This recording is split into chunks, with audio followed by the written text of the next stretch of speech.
Assalamualaikum warahmatullahi wabarakatuh.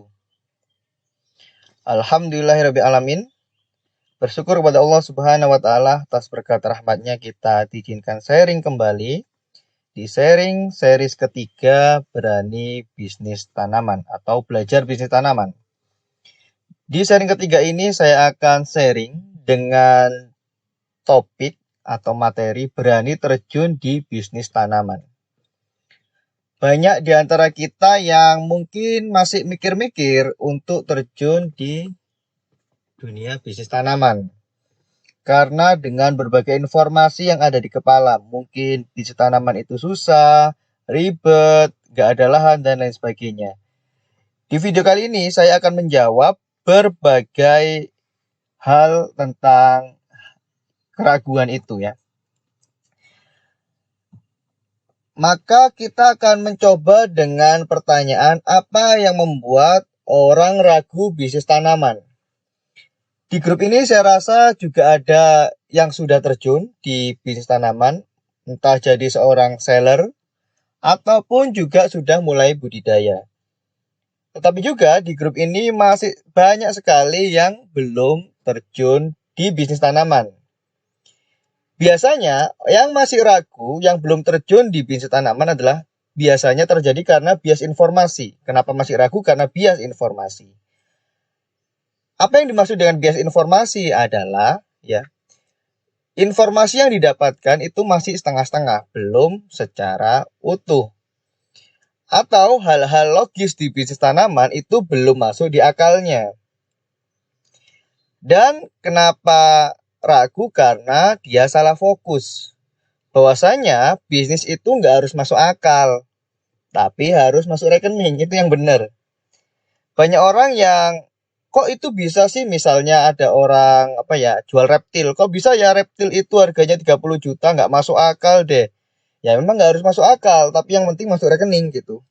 Kok bisa ya tanaman kecil itu harganya 100 juta, ya emang nggak masuk akal gitu. Nggak penting masuk akal atau tidak, yang penting adalah laku gitu. Jadi kalau kita jadi seorang pebisnis, fokus kita harus benar. Fokus kita adalah di peluang bisnisnya, nggak perlu mencari pembenaran agar bisa masuk akal. Nggak harus masuk akal kok. Contoh saja misalnya uang kertas. Itu nggak masuk akal banget. Kertas yang mungkin biaya cetaknya sama. Ya memang sama sih ya biaya cetaknya. Antara nominal yang paling gede dan nominal paling kecil, itu harga cetaknya yang nggak jauh-jauh beda. Anggap aja sama. Karena sama-sama kertas, sama-sama pakai tinta. Tetapi hanya berlabel tulisan angka, yang satu bisa membeli banyak barang atau memberikan banyak manfaat, yang satunya tidak bisa bermanfaat. Itu udah nggak masuk akal. Apalagi misalnya adalah angka-angka di rekening atau byte komputer. Itu juga tidak masuk akal. Hanya angka-angka tapi bisa untuk melakukan transaksi. Itu sungguh nggak masuk akal. Tapi lagi-lagi nggak penting masuk akal atau tidak. Yang penting masuk rekening. Dan uangnya bisa kita gunakan. Termasuk dalam bisnis tanaman. Saya di sini sharingnya lebih banyak tentang bagaimana Anda fokus menjadi seorang pengusaha. Dan menjadi pengusaha itu banyak hal ya. Banyak tipe, banyak cara, banyak kategori. Nah, kita tinggal masuk saja bagian yang mana saja. Kayak gitu. Biasanya informasi yang bias, kadang-kadang ngomong gini, bisnis tanaman, bisnis murahan. Bisnis tanaman, bisnis murahan. Ya. Ini adalah jangan bias informasi. Justru bisnis tanaman adalah bisnis yang menggiurkan. Karena punya banyak lapisan segmen pasar, mulai dari ribuan, jutaan, bahkan sampai miliaran. Dan lagi-lagi saya ngomong, gak harus masuk akal, yang penting laku. Kita itu pengusaha, fokus kita itu diuntung. Bukan dimasuk akal atau tidak. Kita bukan ilmuwan. Kita bukan seorang yang yang lagi riset kebenaran. Bukan. Benar atau salah, selama bukan ranah dunia akhirat yang tentang halal haram, ya kita tidak perlu dong memusingkan lebih lanjut. Ya kalau memang laku ya laku-laku saja. Misalnya tanaman hias yang tadi saya posting di grup ya, teman-teman ada yang mengira 15.000 karena lihat mirip di Shopee, ada yang 25.000, ada yang 35.000, ada yang 115.000, ada 125.000. Keren teman-teman semua ya. Itu tebakan yang meleset sedikit ya. Kenapa saya bilang sedikit? Karena beda 1-0. Ternyata harga tanaman yang saya posting di grup tadi, yang teman-teman kira harganya puluhan ribu sampai ratusan ribu, harganya adalah 16.500.000. Dan ini kami juga punya produknya di greenhouse. Ya, kita punya produknya di greenhouse. Ada juga produk misalnya Monstera ya. Monstera ini yang apa ya, sobek-sobek ini ya, sobek-sobek bolong-bolong, tanaman dengan daun sobek-sobek bolong-bolong gini, ya harganya masih jutaan, ya masih jutaan. Ada juga yang sedang saya tanam ya, yang sedang saya tanam adalah kuping gajah atau Arturium papilla minum ya. Saya sedang menanam yang ini dan ini variannya ada banyak, ada yang jenis A, B, C, D, oh banyak banget ya. Ada yang memang sudah harga di angka puluhan ribu, ada yang ratusan ribu, ada yang sampai jutaan, ada yang puluhan juta. Yang saya tanam baru yang jutaan gitu ya, yang jutaan. Saya ada beberapa induk dan ada ratusan anak yang sudah siap dijual. Bagi teman-teman yang mau ke greenhouse, yuk ya, saya bisa berbagi bibitnya, saya bisa berbagi peluangnya, Anda bisa ikutan jualannya.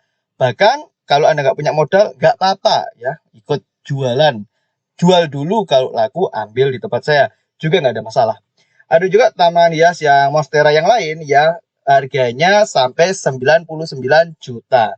Walaupun sekarang harganya udah turun ya, harganya udah turun. Tapi nggak ada masalah gitu. Bermain tanaman, beli harga 100 juta, kalau kita pembudidaya, harganya turun. Anggap aja jadi 50 juta, setengahnya. Kita tetap untung. Ya, tetap untung. Misalnya gini, kita beli indukan ini misalnya, Arturium papi lila minum, angel banget ya jeneng ya. Saya nyebutnya kuping gajah gitu ya. Anggap aja kita beli 10 juta ya, intinya 10 juta. Dalam 4 bulan ini tuh bisa dibudidayakan, bisa sampai 700 anakan ya. Jadi 700 anakan. Ya, katakanlah 700 anakan itu kecil-kecil kita jual lakunya cuman 20.000. Ya, 20.000 dikalikan 700 sudah jadi 14 juta. Jadi dalam waktu 4 bulan, uang 10 juta ini bisa balik jadi 14 juta. Dan indukannya masih kita punya. Kalau indukannya akhirnya harganya turun jadi 5 juta, berarti kita jual. Anakannya laku 14 juta, indukannya laku 5 juta, berarti jadi 19 juta. 4 bulan tetap untung tuh, masih bisa jadi 19 juta. Kita kalau jadi pembudidaya, walaupun harga turun, tetap untung ya. Saya akan berbagi caranya untuk teman-teman yang mau ke greenhouse. Kita sudah siapkan ya.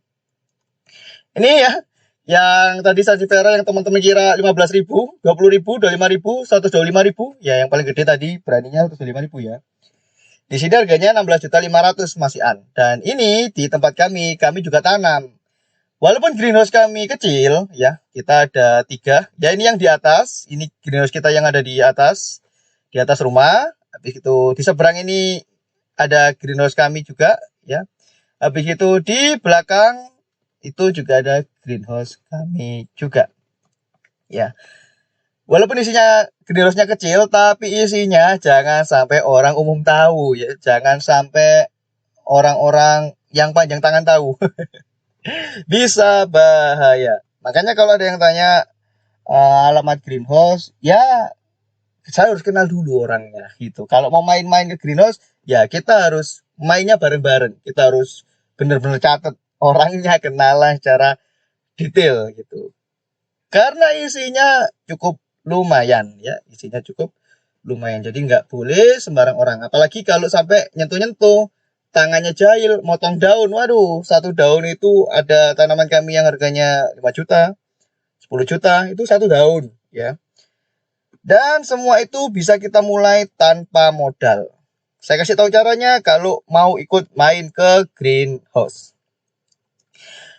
Bias informasi kedua. Tadi ya, bias informasi pertama adalah bisnis tanaman, bisnis murahan. Ternyata bisa jutaan juga. Dan ternyata walaupun harganya turun tetap untung. Yang kedua, bias informasi, bisnis tanaman, bisnis musiman. Saya minta tolong teman-teman yang pertama buka mata lebar-lebar. Apakah pernah lihat stand tanaman di dekat rumah Anda? Mereka terus ada apa gulung tikar? Lihatlah kafe dan hotel, juga tempat wisata, apakah ada tanaman? Lihatlah taman, lihatlah tempat sekitar ya. Kalau masih ada tanaman yang ditaruh pot, yang masuk dalam rumah, masuk dalam ruangan, yang digantung-gantung ya, yang di depan rumah dan lain sebagainya, berarti ada yang menanam dan ada yang menjual. Pasti itu. Berarti bukan musiman. Selalu ada dari zaman dulu sampai sekarang. Dan yang kedua, saya minta tolong teman-teman searching deh tanaman sekali-kali. Jangan coba scroll status teman-teman Anda di sosmed, di Instagram, di Facebook yang nggak penting. Kalau bersosial media itu searching yang kita butuhin. Saya hampir nggak pernah komen di Facebooknya orang-orang di Facebook. Saya kalau masuk Facebook ya searching. Ya lihat grup searching yang saya butuhin. Sesekali mungkin komen tapi di teman-teman terdekat. Walaupun ada misalnya orang yang statusnya bagus ya cuma saya baca, nggak saya like, nggak saya komen, nggak saya share gitu. Kebanyakan seperti itu karena bisa jadi ya nggak sesuai dengan tujuan hidup saya. Kayak gitu. Coba search di Shopee, Tokped, Lazada, Bukalapak, Google, Facebook, Instagram, TikTok. Apakah ada yang jual tanaman? Atau pada gulung tikar? Jika ada, ya. Jika terus ada, berarti bukan musiman dong. Berikutnya, bisnis tanaman harus punya lahan. Ini bias informasi berikutnya.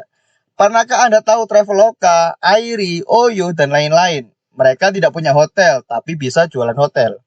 Pebisnis tanaman juga banyak lapisnya, gak hanya pembudidaya. Kalau Anda mau jadi seller, ya nggak harus punya lahan. Misalnya Anda mau jadi seller, Anda nyari supplier tangan pertama, Anda kerjasama dengan saya yang nanam ya, saya yang ya berkecimpung keseharian dengan tanaman. Anda saya kasih listingnya, ini bisa dijual, Anda tinggal minta foto ke kami atau Anda datang ke greenhouse kami. Anda foto lalu Anda posting di sosial media, Anda optimasi sosial medianya, ada laku kita kirim dari tempat kita, Anda nggak usah packing gitu ya. Kita bantu packingin, Anda pokoknya optimasi doang, itu juga bisa. Ya, Anda rekrut orang untuk optimasi, Anda rekrut karyawan optimasi ya. Lalu barangnya dari kami. Itu juga bisa. Jadi nggak harus punya lahan. Kalau mau budidaya, itu pun juga nggak harus ada lahan. Budidaya itu ada berbagai tingkat. Ada yang dari biji jadi uh, kecil gitu ya, tanaman kecil atau disemai. Dari semai misalnya nanti jadi 0,5 cm, Anda jual ke petani berikutnya. Petani berikutnya digedein sampai 3 cm, dijual ke petani berikutnya lagi, digedein sampai 5 cm, terus dijual ke seller. Dari seller nanti misalnya borong 100, laku 50 itu udah untung. Lagi laku setengahnya udah untung, setengahnya digedein lagi. Lalu dijual ketika 10 cm sampai 15 cm, lebih untung lagi gitu. Jadi bisnis tanaman itu lapisnya ada banyak. Kalau Anda main ke greenhouse kami ajarkan, kami kasih tahu lapis-lapisannya dan kami bisa bantu konsultasi Anda bisa bermain di mana. Kalau belum punya budget, silakan main di sini. Kalau sudah punya budget, main di sini. Kalau budget Anda tak terbatas, main seperti ini gitu. Jadi karena kita praktisi ya, kita sudah bermain ya 4-5 tahun, jadi kami sudah apa ya, kesandung-sandungnya udah lewat, ilmu gagalnya udah lewat, dan tinggal ilmu suksesnya aja yang siap Anda duplikasi, Anda pelajari. Kayak gitu. Ini bias nomor 2 kejawab. Jadi bukan bisnis musiman. Berikutnya adalah bias informasi berikutnya, bisnis tanaman perlu passion. Oke ya, sini saya jawab bahwasanya kalau menjadi pebisnis, passion pebisnis adalah berburu keuntungan. Anda garis bawahi. Passion pebisnis adalah berburu keuntungan. Di mana ada prospek dan peluang, disitulah tumbuh passion seorang pebisnis. Ya, seorang pebisnis itu nggak boleh passionnya sesuai bidangnya. Karena kita bukan atlet. Yang misalnya passion seneng dengan sepak bola, kita mainnya sepak bola, nggak mau basket, nggak mau bulu tangkis, nggak mau itu atlet. Atau misalnya kita seniman, kita sukanya musik jazz, ya, kita nggak mau rock, kita nggak mau keroncong gitu. Ya, itu seniman, itu atlet, itu berbeda dengan pebisnis. Pebisnis itu passionnya di berburu keuntungan. Jadi kalau misalnya ada teman-teman saya yang lama yang join di grup ini, teman-teman saya tahu, saya juga ada bisnis herbal, ya, saya juga ada bisnis skincare, teman-teman juga tahu saya juga ada bisnis lain-lain. Tapi sekarang saya ada lagi bisnis tanaman yang sekarang lagi saya pengen ngajak banyak orang.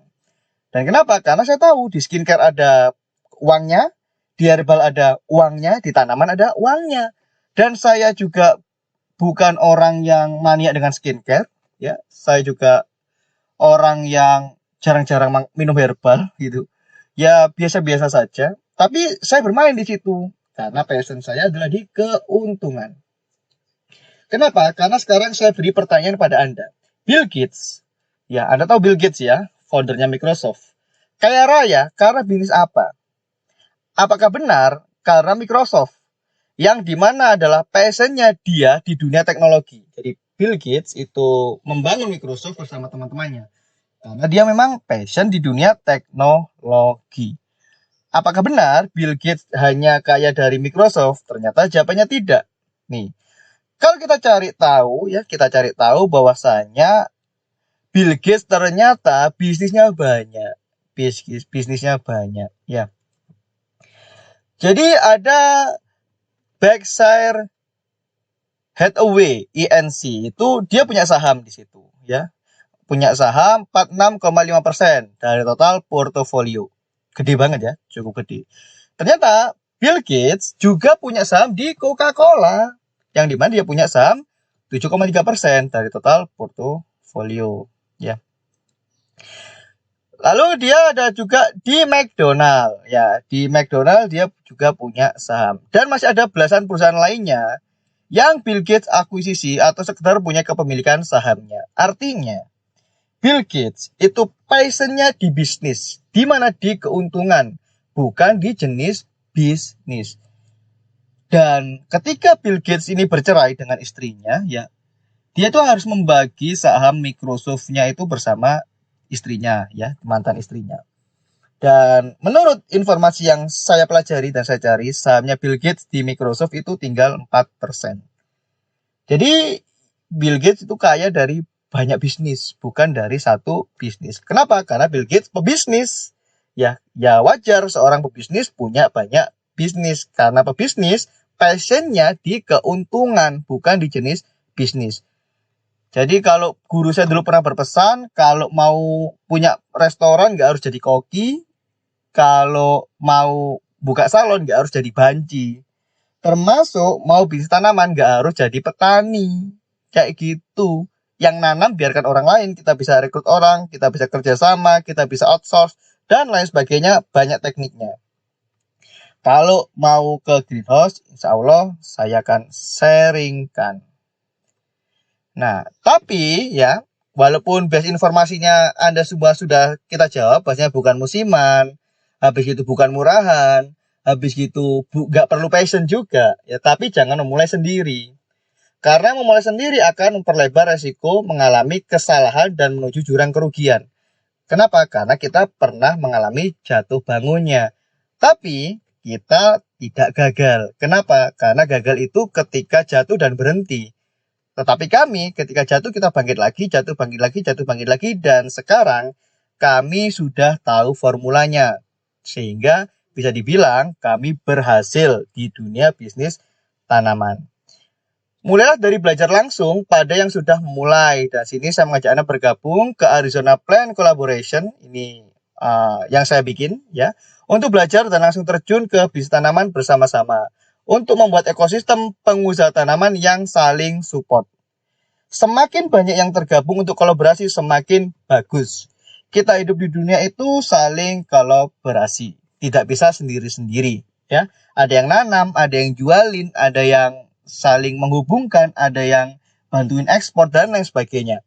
Ya, di sini Anda akan belajar ya tanaman apa yang prospek dan keuntungan yang tinggi. Kalau mau kolaborasi sama saya, Anda akan belajar bagaimana caranya budidaya tanaman dan untung. Jadi kalau beli mahal, jual murah, tetap untung ya. Bagaimana cara bisnis tanaman walau belum punya lahan. Kami bocorkan semua rumusnya selama pengalaman kami kalau mau. Bagi yang luar kota Batu, misalnya Surabaya, Sidoarjo, di luar Jatim, bahkan mungkin di luar Jawa, ya jauh mas tempatnya gitu. Jauh dekat itu masalah niat. Ya kemarin saya ngisi kajian di Surabaya, ada anggota grup ini yang datang jauh-jauh dari Malang ke Surabaya cuman pengen ketemu saya. Masya Allah ya, beliau jualan somai di Malang. Beliau akhirnya setelah ketemu saya, oke mas, saya niat untuk datang ke greenhouse-nya Mas Septian. Oke, ya. Bagi teman-teman juga yang mau datang, ayo bulan Juni kita mulai ya untuk belajar bersama. Ini informasi detailnya ya. Yuk berani terjun ke bisnis tanaman. Juni visit greenhouse with Arizona Plant Collaboration. Outputnya di visit greenhouse ini adalah semua peserta yang ikut bisa langsung memulai bisnis tanaman sepulang dari visit greenhouse. Kenapa? Karena selama di greenhouse, selama 1 hari penuh, teman-teman akan belajar ya motivasi bisnis tanaman. Kenapa kok kita melakukan itu semua? Kita akan bercerita true story bisnis tanaman yang kami lakukan. Jadi ini bukan omong doang, bukan hoax, bukan tipu-tipu. Jadi kita sudah melakukan ini sudah tahunan. Dan kita sudah ekspor, kita sudah disupport dengan banyak pihak. Bahkan ketika ada pameran dari kementerian, dari pemerintahan di wilayah kami seringkali diundang. Dan ada beberapa kontes juga kami jadi bagian dari jurinya. Kita akan keliling juga ke 3 greenhouse yang kami miliki ya. Kita akan keliling, teman-teman bisa lihat tanaman apa yang kita tanam. Teman-teman mau nanam yang sama juga nggak apa-apa. Teman-teman mau jualannya sama juga nggak apa-apa. Kita akan kasih tahu semuanya. Ya, bagaimana cara menjual tanaman offline dan online juga akan jadi bagian dari materi. Mulai dari nol, mulai dari online seperti apa, mulai dari offline seperti apa, itu akan kami ajarkan. Untuk yang mau datang visit greenhouse ini, investasinya untuk batch 1 ada diskon gede. Harga normalnya 750.000 ya belajarnya di sini. Kalau mau ikut batch 1 diskonnya gede, tinggal Rp299.000. Benefit yang Anda dapatkan adalah materi ilmu bisnis tanaman aplikatif up to date ya. Jadi bukan yang usang. Apa-apa yang masih bisa dikembangkan, masih dari hasil penemuan kami, dari hasil penelitian yang kami lakukan, observasi dan praktek kami, itu akan kita sharingkan. Lalu kita akan kasih teman-teman akses supplier untuk langsung bisa bisnis tanaman. Ya, jadi teman-teman langsung, kenapa kok pulang langsung bisa? Karena kita support sebagai supplier. Jadi kita bisa supply teman-teman aneka tanaman ya. Aneka tanaman. Teman-teman juga akan merasakan rekreasi dan berelasi ya. Jadi ke Kota Batu itu termasuk kota wisata. Yuk kita menikmati udara sejuk di pedesaan ya. Lalu kita di sana akan makan siang bareng ya, makan siang, makanan ala desa ya, ala Batu. Lalu di sana kita juga sepulang itu kita tambahin teman-teman grup membership mitra pebisnis tanaman. Jadi untuk teman-teman yang masuk ke sini ya langsung otomatis jadi member kami. Bisa ambil tanaman, bisa ambil apapun di tempat kami dengan harga supplier ya, harga petani yang jauh lebih murah daripada Anda pula di toko. Untuk visit ini terbatas untuk 17 peserta saja dan untuk batch 2 belum tentu ada diskon. Silakan yang berminat, saya tunggu WhatsApp-nya di 0856 0717 9735. Saya ulangi 0856 07179735. Garansi selama 1 tahun 299.000 untuk 1 tahun kita dampingin, kita support dan lain sebagainya. Itu hal yang sangat murah. Kita tunggu yang serius untuk Japri ya, yang serius untuk Japri segera WhatsApp saya. Mudah-mudahan ilmu 3 kali sharing bermanfaat untuk teman-teman semua ya. Mudah-mudahan bermanfaat. Mudah-mudahan teman-teman sukses selalu. Kita akhiri. Wabillahi taufik walhidayah. Wassalamualaikum warahmatullahi wabarakatuh. Jangan lupa subscribe ya. Subscribe, dan subscribe.